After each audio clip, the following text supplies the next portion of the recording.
tita. Bili na po kayo. Uy, Kylie, si Kuya. Kuya, ngayon lang po namin ulit kayo nakita dito sa simbahan, ah. Kaya pala mga bata, buti naalala niyo ako. Karoon lang kasi ako ng malaking problema eh. Napakalaki.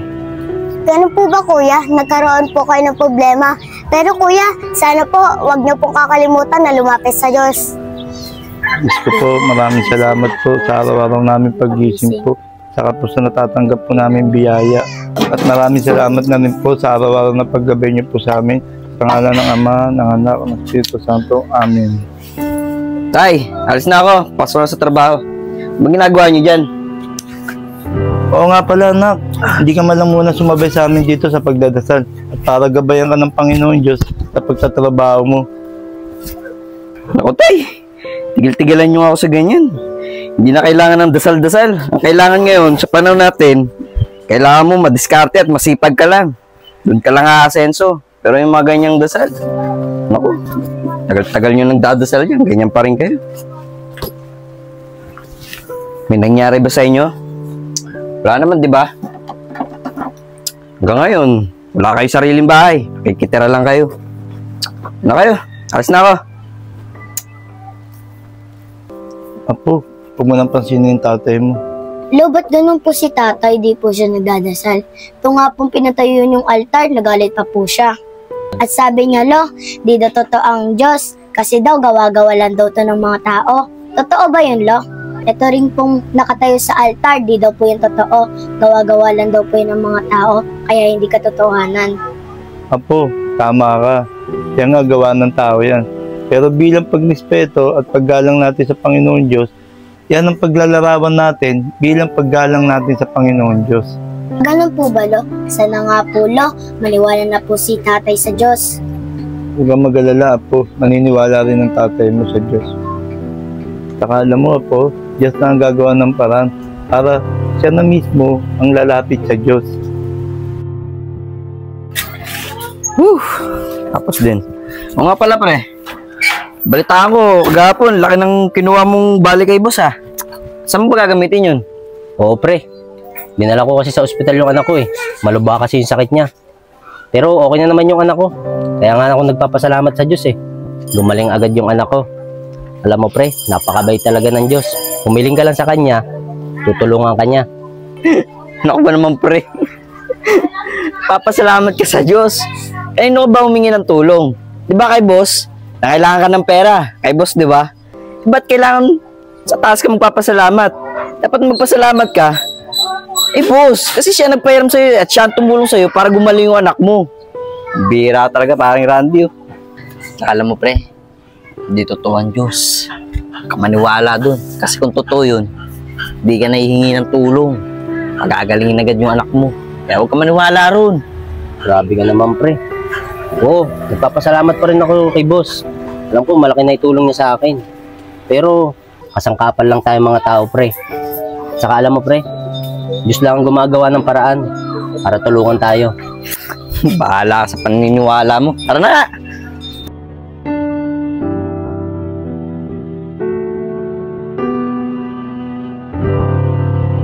Dahil birthday mo, mauna ka ng tumagay! Yes! Happy birthday to you! Happy birthday, Baro! Okay, salamat mga pare ko. Dahil hindi naman ako makakapagsimba ngayon at dahil bukas na lang, linggo, birthday ko naman. At pasalamat ako sa Panginoon at nabigyan tayo ng konting lakas pa at konting biyaya. Kaya mga pare, salamat sa inyo at binatin nyo akong birthday. Para sa inyo to. Yun oh! Tama yun, pare Barok. Oo nga pala, pare Barok. Bukas sama ko sa inyo sa pagsimba. Kasi pagkapasalamat ako, naisilang yan ako na malakas at malusog. Kaya kailangan natin pasalamat, pare Barok, sa Diyos. Kasi napakabait ng Diyos. Ano ba naman kayo mga pare? Wala naman dapat kayo pagpasalamat sa Diyos eh. Dapat magpasalamat kayo sa mga pamilya nyo. Ikaw, magpasalamat ka sa asawa mo dahil nailuwal niyo yung anak mo na mas masigla at malusog. Ikaw naman parang Barok, magpasalamat ka sa pamilya mo dahil ang pamilya mo nag-aalaga sa'yo. Kaya ayan, malakas ka pa rin, malusog. Kaya dapat di kayo nagpapasalamat sa Diyos. Wala naman na maitutulong sa inyo yun. Tsaka kahit kailan, hindi totoo ang Diyos mga pare. Kaya huwag kayo maniniwala. Pare, huwag ka naman magsalita ng ganyan. Hindi ka ba kinikilabutan sa pinagsasabi mo? Kung hindi ka naniniwala sa Diyos, pare, sarilinin mo na lang. Pero kami, pare, totoong naniniwalang may Diyos kasi ginagabayan niya kami at binabantayan. Oo, pre. Totoo may Diyos. Tama yung sinasabi ni Paring Barok. Kasi alam namin na gagabi at gabantayan niya kami. Kaya maniwala ka, Paring Aris. O pare, bahala kayo sa paniniwala nyo. Dahil birthday mo naman, o sige. Kalimutan na muna natin yan. Mag-inom tayo at mag-celebrate tayo ng inom natin. Pagka ganyan, di tayo makakasundo sa ganyang usapan. Tara, O, sige inom na, na tayo. Paring Barok. Sige.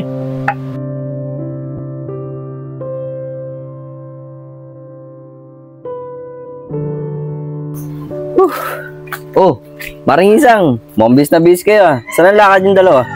Dyan lang, Paring Aris. Magsisimba kasi kami ng anak ko. Kasi ito, ang anak ko, achiever na, bukas gagraduate pa. Kaya magpapasalamat kami sa Panginoon. Ganun ba, Maring Isang? Napagaling na itong batang to. Pero mali ka, Maring Isang eh. Dapat hindi ka sa Diyos magpapasalamat eh. Yan sa anak mo. Kasi yung anak mo nagpakahirap eh. Nagpakahirap mag-aral at nag-aral na mabuti. Para hindi masayang yung sakripisyo mo sa kanya. Dapat sa kanya magpasalamat. Hindi yan sinasabi mo sa itaas na yan. Oh, wala yan. Dapat sa anak mo ikaw magpapasalamat.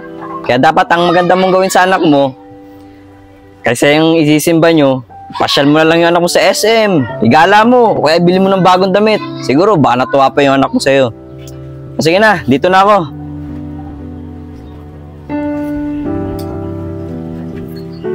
Nay, ba't po ganun si Kuya Aris? Hindi po siya naniniwala sa Diyos.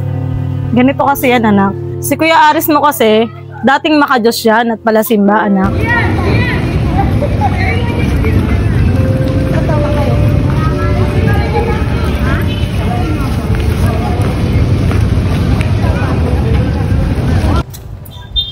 Tay, ba't madalas po tayo magsimba? Si anak, ito na lang kasi yung oras at panahon para mapagpasalamat tayo sa Diyos sa araw-araw. Tama yun, anak. Kailangan natin magpasalamat sa Diyos at sa buhay na binigay niya sa atin at sa mga biyaya. Tama yun, anak. Kasi ito na lang yung tanging para natin eh, para makapagpasalamat sa Kanya. Dahil sa natatamo natin mga biyaya. Tara na! O anak, pakinggan mo naman siguro yung turo ng pare. Opo, Tay. Pakinggan ko po yung sinabi ng pare. Siguro mamalengke muna tayo. Kylie, si kuya tsaka si ate. Tara, ibenta natin to. Kuya, bilhin nyo na po to. Isa na lang po to. Kaya pala mga bata, magkano na lang ba yan? Kuya, 20 na lang po yan. Bilhin niyo na po. Ganun ba? Chel, bigyan mo nga ng 20. Salamat po, kuya. Sige, dito na kami ha. Tara na, Kylie.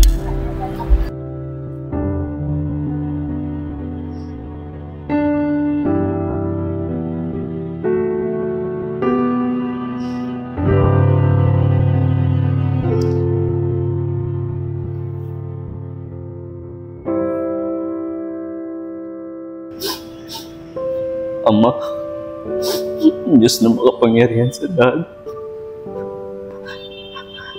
Wala na po akong ibang malalapitan, kundi kayo na lang po.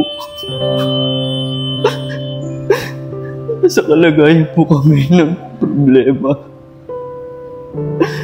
Tanging kayo na lang po ang pag-asa ko, Ama. Ang asawa ko po ay may malubhang karamdaman. Ama, napakabait po ng asawa ko. Huwag niyo naman po sana siya pupunit sa akin. Ama, ngayon na po ako hihiling sa inyo.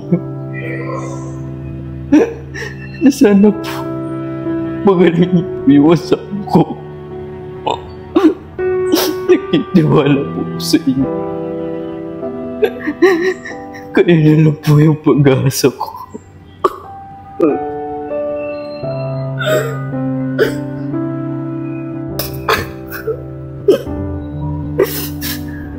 Ang nalaman ng Espiritu Santo. Amen.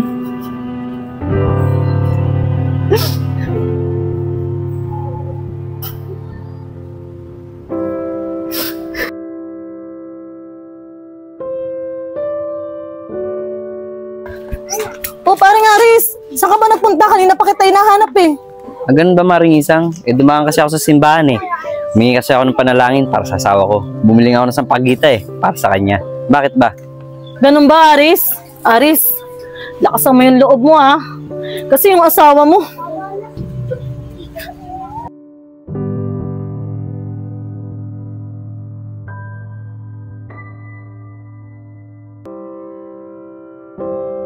Michelle! Michelle! Michelle! Michelle! Tay, sinanay, wala na po. Michelle!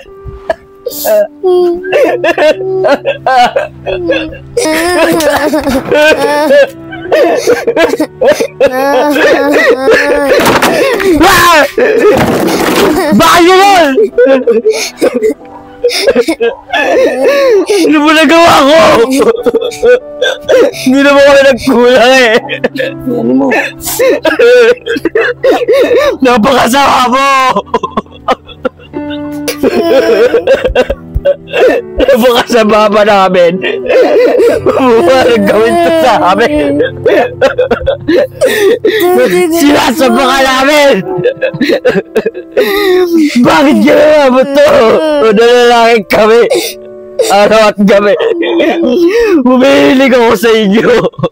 Pero di nyo tinupad. Simula ngayon, hindi na kita itutuloy ang Diyos! Dito mo na po.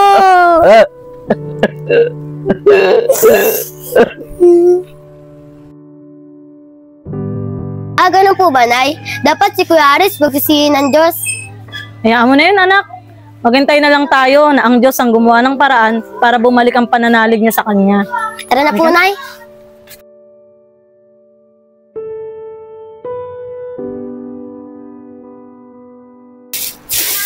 Tay, pasok na po ako sa trabaho. Oo nga pala, sino pong bantay kay Iris sa ospital? Si Balaing Ryan, muna ang pinagbantay ko muna sa apo niya. Umuwi muna ako dito para makakuha ng konting damit para makapagpalit muna si Iris. Ganun ba, Tay? Kamusta naman po si Iris? Anak, may sasabihin sana ako sa'yo. Ano ba yan, Tay? Sabihin nyo na, papasok pa ako sa trabaho Huwag na kayo mag-inarte dyan. Tama na pa yata ng anak mo, sakit na kasama mo. Paluba na rin ang lagay ng anak mo Pero alam mo na, andyan ang Diyos. Basta manalangin lang tayo sa Kanya at tumingin lang tayo ng tulong sa Kanya. Baka may awa ang Diyos. Gumaling pa ang anak mo. Ano, Tay? Bakit sakit pa ng asawa ko yung naman niya? Yan na naman kasi kayo Diyos na naman ang pinaniniwalaan nyo. Di ba ginawa ko na dati yan? Umiling ako sa kanya. Pero anong ginawa niya? Hindi niya tinupad yung mga panalangin ko. Kinuha pa rin niya yung asawa ko. Tapos ngayon, yung anak ko naman. Huwag kayong mag-alala, Tay. Dahil tayong doktor lang magpapagaling sa kanya. Gagawa ko ng paraan. Kahit itong bahay ko, ibebenta ko. Papagaling lang yung anak ko. Kaya yung sinasabi yung Diyos, hindi totoo yan.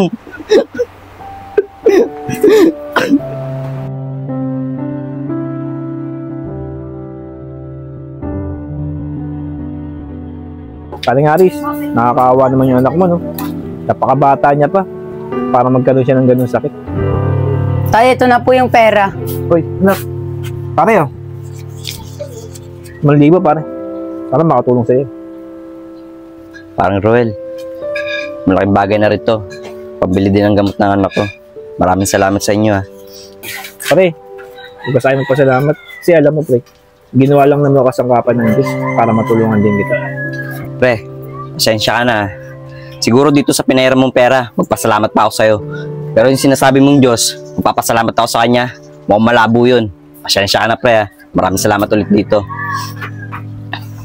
Tay, ba't ganun po si Kuya Aris? Parang di siya naniniwala sa Diyos. Di ba po, totoo yung Diyos? Oo, anak, totoo ang Diyos. Kaso, hindi natin masisisi si Kuya Aris mo Kasi, mabigat yun naman rin sa kanya problema. Yung anak niya may sakit. Pero, kaya mo na si Kuya Aris, anak. Sayang ka na dun para makakain na tayo. Sige po, tay.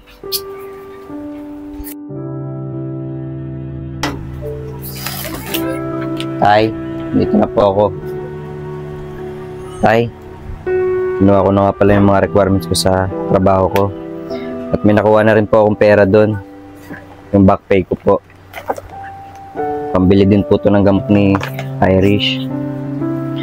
Tsaka tay, nanghiram na rin po ako kay parang Roel ng pera. Ito po, dagdag nyo na po to. Aris, tigilan mo na yan. Di ba tinapat na tayo ng doktor? Wala na kagalingan ng anak mo. Alos yung bahay nito. Balak mo na nga sana yung benta to. Tanggapin na lang natin. Na Diyos ka lang ang pag-asa natin. Kung gagaling pa ang apo ko o hindi. Kaya Aris, hindi na natin kung kailangan ng perang to. Ang kailangan na lang natin. Panumbalik mo na paniniwala mo sa Diyos, Aris. Diyos! Diyos! Dahil paulit-ulit na tayo dyan eh. Diyos, gusto niyo lumapit ako sa Kanya? Dahil minsan na ako lumapit sa Kanya. At isang beses ako humiling sa Kanya. Pero anong ginawa niya? Binigo niya ako, tay. Tapos ngayon, sasabihin lumapit ako sa Kanya. Para lumapit ako, napagalingin ko yung anak ko. Tay, kahit kailan di ako lalapit sa Kanya. Ako ang gagawa ng paraan para pagalingin ko yung anak ko. Ay, ano po ba nangyayari? Wala to. Sige, magpahinga ka lang dyan. Mag-alala, gagaling ka. Gagawa na para sa tatay. Para gumaling ka na. Sige, magpahinga ka lang dyan ha. Magpagaling ka. Tay, hindi na po kayo umiyak. Huwag niyo na po pahirapan yung sarili niyo. Siguro nga po, tama po si Lolo. Maniwala na lang po kayo sa Diyos ulit. Tay, ipangako na po sa akin na maniniwala na po kayo sa Diyos. At ipapangako ko rin po, nalalakas po ako. Ulok. Susubukan ko. Papahako sa'yo. Kasi magpagaling ka. Sige na. Magpahinga ka na.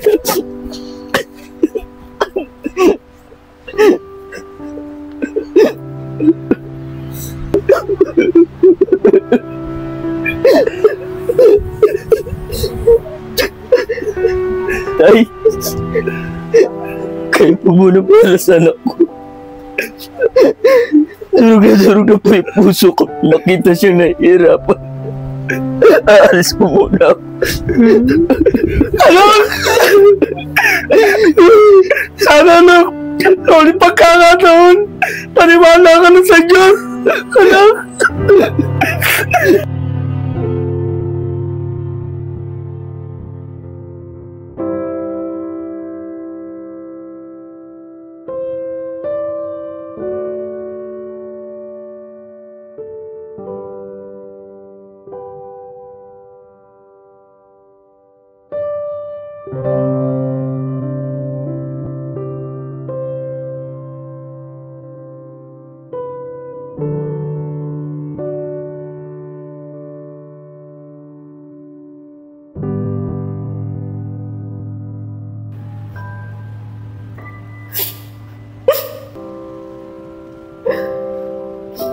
Ama,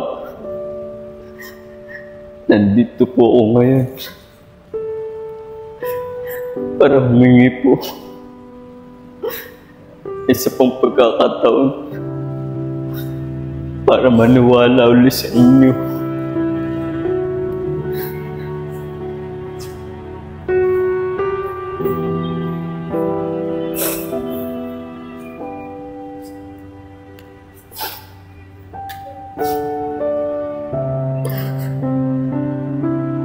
Mama,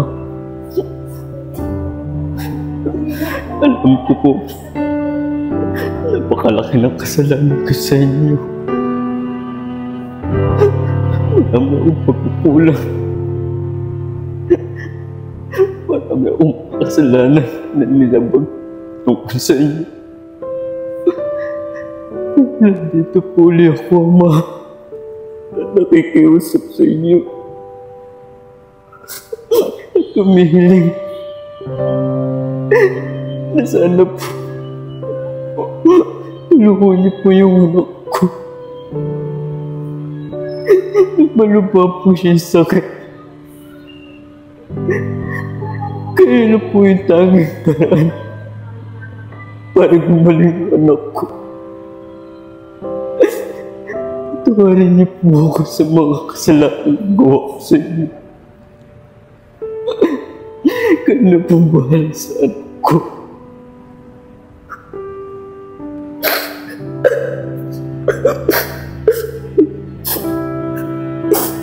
Ama.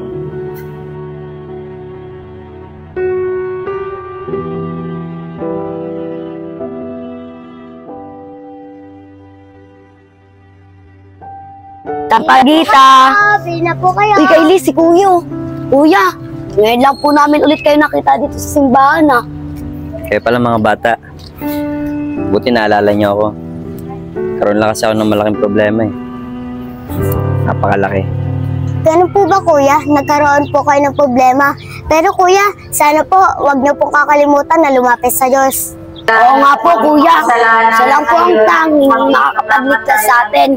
Kaya wag po natin siya papabayaan, Kuya. O Kuya, bilhin niyo na po to. Sige bata. Salamat ha. Sige po, Kuya. Tara na. Ng Diyos, ipanalangin mo kami makasalanan ngayon at kami mamamatay. Amen.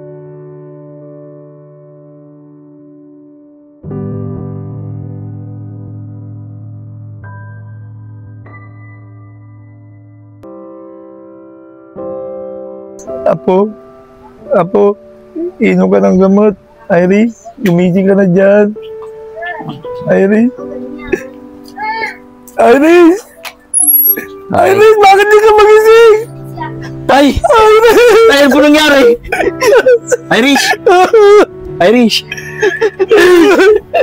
Irish na! Irish! Gumising ka! Irish! Irish! Gumising ka!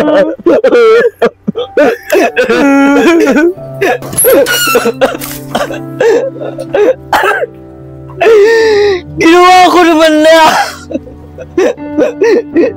Bumalik ko na ako sa'yo para umiling. Naniwala uli ako dahil alam ko ikaw lang mapagpapagaysan ako. Pero bibiguin mo niya ako. Ngayon pakita sa akin kung Diyos ka ba talaga na makapangyarihan sa lahat. Ibalik mo yung anak ko, magaling mo. Okay, giusap ako. Giusap ako sa'yo. Maawa ka!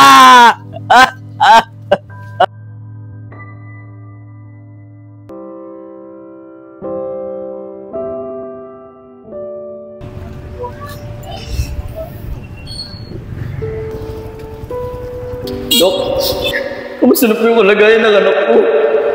Tungkol po sa kalagayan ng anak niya, sir, kaya po siya hinimatay, bumaba po ng masyado ang kanyang immune level sa katawan at nawalan siya ng oxygen sa dugo. Ngayon po, base sa aming resulta sa kanyang mga laboratory, medyo okay na po yung anak niyo. Dok, paano niyo po masasabing okay? May malubha po sa yung anak ko. Binigyan na nga po siya ng taning, di ba? Yun na nga po ang pinagtataka ko, sir eh. Ako bilang isang doktor, hindi po ako naniniwala sa himala. Pero base po sa nangyari sa anak nyo, isang himala po talaga na nag-clear ang lahat ng resulta niya. At huwag na rin po kayo mag-alala, sir. Sa ngayon po, may natuklasan na rin naman pong gamot dyan para sa sakit ng anak mo. Ano anak? Namiss mo ba to? Tara na. Opo tay, namiss ko po to. Tara na po.